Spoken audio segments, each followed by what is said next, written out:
Assalamualaikum warahmatullahi wabarakatuh. Dalam video ini, akan dikisahkan tentang seorang wali nyeleneh asal Pekalongan, yang dikenal sakti bernama Mbah Gendon. Nama Wali Gendon, atau Mbah Gendon sangat terkenal bagi kalangan umat Islam di Jawa Tengah, terutama di kalangan masyarakat di kota Pekalongan.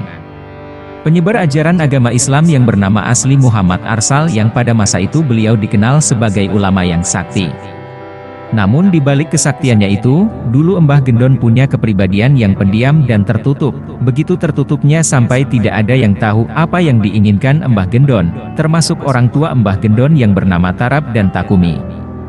Orang tua Mbah Gendon bingung dengan sikap anak sematawayangnya itu, mereka cemas kalau sikap Mbah Gendon itu bertahan sampai dewasa. Dan benar saja sampai menginjak dewasa sikap Mbah Gendon yang pendiam tak berubah.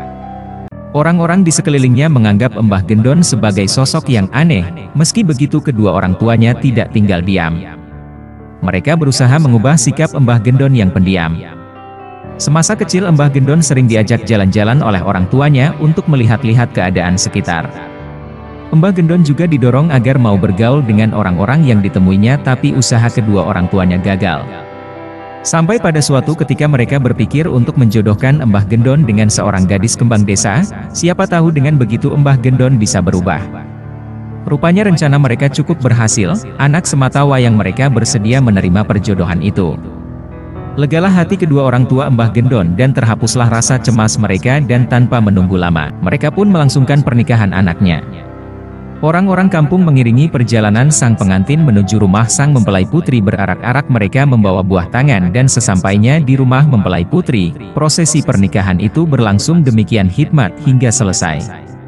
Selepas upacara pernikahan, rombongan pengantar pengantin pun pulang. Tetapi ada yang membuat mereka keheranan. Di antara barisan orang-orang kampung itu tampak mempelai pria yang tak lain adalah Mbah Gendon turut serta dalam rombongan tersebut. Ia ikut pulang bersama warga kampungnya pulang ke rumah. Sudah tentu orang tuanya terheran-heran campur kecewa dengan sikap anak laki-laki satu-satunya itu. Mereka pun memanggil Mbah Gendon untuk menanyakan apa sebenarnya yang menjadi keinginannya. Rupanya anak laki-laki yang sangat tertutup itu punya keinginan yang sama sekali berbeda dengan apa yang dibayangkan kedua orang tuanya.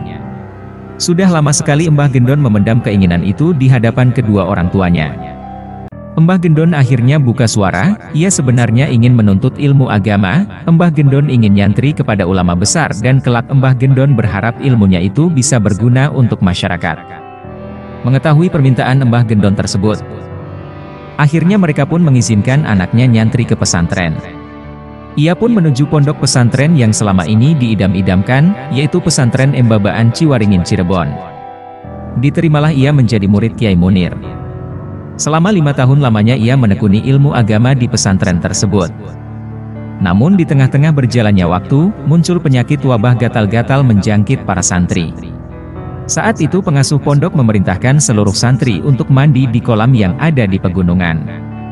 Kebetulan kolam itu airnya hangat, santri pun menuruti perintah pengasuh pondok untuk mandi di kolam hangat tersebut, tetapi saat itu Mbah Gendon tidak ikut mandi. Ia hanya duduk sambil menyaksikan teman-temannya mandi, dan saat itu teman-teman Mbah Gendon usil.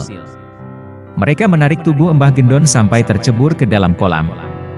Para santri bersorak girang, tetapi sorakannya lambat laun redup lantaran tubuh Mbah Gendon tak muncul ke permukaan kolam. Semua panik, para santri akhirnya sibuk mencari. Mereka bergantian menyelam berusaha menemukan, tetapi Mbah Gendon tidak kunjung ditemukan. Lalu dikuraslah kolam tersebut hingga kering, namun tetap saja Mbah Gendon tidak bisa ditemukan. Seakan ia hilang entah kemana, tak satupun jejak yang menjadi petunjuk bagaimana hilangnya tubuh Mbah Gendon. Semua orang yang ada di sana terheran-heran. Beberapa hari kemudian pengasuh pondok pesantren menyampaikan kabar hilangnya Mbah Gendon kepada keluarganya. Kedua orang tua Mbah Gendon heran juga sedih. Kabar buruk itu benar-benar membuat orang tua Mbah Gendon merasa sangat kehilangan. Mereka hanya bisa mendoakan untuk keselamatan anaknya itu, karena dalam keyakinan mereka Mbah Gendon masih hidup. Namun tahun demi tahun berlalu, tapi Mbah Gendon tak kunjung kembali. Mereka merasa telah kehilangan harapan. Kemudian kedua orang tuanya itu mencoba untuk melupakan Mbah Gendon agar mereka tidak terus bersedih. Beberapa waktu berlalu, pada suatu malam ada suara orang mengetuk pintu rumah orang tua Mbah Gendon. Mereka pun heran bercampur cemas. Mereka tak segera membuka pintu karena curiga seseorang di luar sana punya niat buruk. Tetapi ketukan itu tak berhenti juga hingga akhirnya terdengar suara dari luar rumah. Itu adalah suara Mbah Gendon. Buru-buru kedua orang tua Mbah Gendon keluar dari dalam rumah. Mereka kaget saat melihat anaknya berdiri di depan pintu rumah. Kedua orang tua Mbah Gendon heran bercampur haru, seakan tak percaya kalau anaknya masih hidup. Namun beberapa saat diperhatikan ada yang tak biasa pada anak mereka. Ternyata tubuh Mbah Gendon hanya terbungkus akar-akar pohon yang dianyam jenggot dan rambutnya terurai panjang. Kedua orang tuanya langsung menarik Mbah Gendon masuk ke rumah, agar tak dilihat orang lain. Setelah Mbah Gendon berpakaian, makan dan minum, kemudian Mbah Gendon diminta untuk bercerita apa sebenarnya yang telah terjadi. Singkat cerita, ternyata saat Mbah Gendon hilang di kolam, ia dibawa oleh sosok misterius ke sebuah gua. Di gua itu ia tinggal untuk beberapa lama. Di gua tersebut Mbah Gendon pun berteman dengan binatang hutan yang liar, yang ia makan juga seadanya saja. Biasanya Mbah Gendon makan petai Cina, bunga pohon jati dan lain-lain. Mendengar cerita Mbah Gendon tersebut, kedua orang tuanya malah melongo karena terheran-heran dengan cerita yang dikisahkan anaknya. Keesokan harinya kabar tentang kembalinya Mbah Gendon tersebar ke seluruh kampung. Penduduk kampung berbondong-bondong mendatangi rumah Mbah Gendon. Mereka heran dengan kabar itu, mereka ingin memastikan bahwa kabar itu benar. Sontak saja rumah Tarap dan Takumi pun menjadi ramai oleh warga desanya. Beberapa hari kemudian Mbah Gendon keluar rumah, ia menemukan sebuah batang pohon kelapa. Segera Mbah Gendon memanjat pohon kelapa itu. Anehnya, beliau malah memilih tinggal di atas pohon kelapa. Orang tuanya yang khawatir akan keselamatan Mbah Gendon, terlebih Mbah Gendon tidak pernah makan dan minum sama sekali. Lalu mereka meminta anaknya untuk turun dan tinggal bersama mereka di rumah, tapi Mbah Gendon tidak mempedulikan ajakan orang tuanya, ia pun tetap tinggal di atas pohon kelapa. Banyak orang yang takjub, karena Mbah Gendon duduk di atas daun kelapa dengan tenang dan tidak jatuh ke bawah. Setelah peristiwa aneh yang banyak orang melihat, orang kampung mulai sadar kalau Mbah Gendon ini bukanlah orang sembarangan. Setahun sejak ia tinggal di atas pohon kelapa, tiba-tiba Mbah Gendon turun dari pohon kelapa dan tinggal di samping pohon kelapa tadi.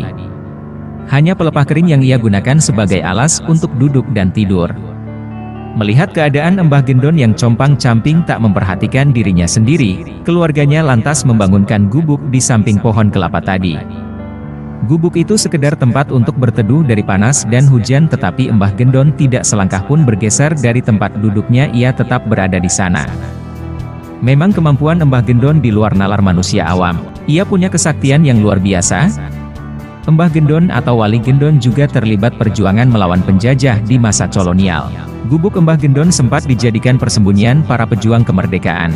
Awalnya tentara Belanda tidak mengetahui, namun lama-kelamaan persembunyian para pejuang ketahuan. Gubuk tempat tinggal Mbah Gendon pun dikepung tentara penjajah.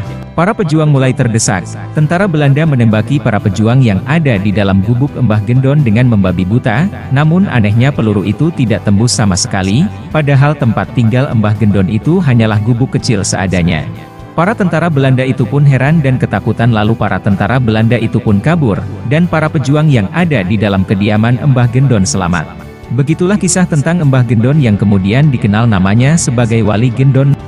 Nama Gendon sendiri diambil dari bahasa Jawa yang artinya ulat putih bulat yang biasa ada di atas pohon kelapa. Barangkali nama Mbah Gendon diambil dari kebiasaan sosok ulat Gendon yang suka tinggal di atas pohon kelapa. Menurut warga desa Kesesi, beliau adalah salah satu tokoh ulama Pekalongan yang lahir di desa Kesesi. Diperkirakan masa hidup beliau antara tahun 1868 dan wafat pada tahun 1960. Hingga saat ini masyarakat selalu mengadakan haul untuk memperingati hari wafatnya di lokasi sekitar makam. Peziarah pun banyak berdatangan dari berbagai daerah. Bahkan dikisahkan pada sekitar tahun 90-an ada seorang warga Malaysia yang berkunjung ke makam Mbah Gendon. Dia mengaku pernah bertemu dengan Mbah Gendon dan diajar mengaji. Setelah itu Mbah Gendon memberi alamat tinggalnya di desa Kesesi yang tak lain adalah tempat pemakaman Mbah Gendon. Warga Malaysia itu pun kaget saat mengetahui Mbah Gendon sudah meninggal sekitar tahun 1960-an. Bukan hanya warga Malaysia saja yang mengalami kejadian serupa. Warga Lampung juga pernah mengalami kejadian yang sama. Namanya Pak Sodikin, dia berkunjung ke makam Mbah Gendon sekitar tahun 2000-an. Dia bercerita kalau 3 bulan sebelumnya pernah bertemu dengan Mbah Gendon di hutan. Ia pun ngobrol santai dengan Mbah Gendon.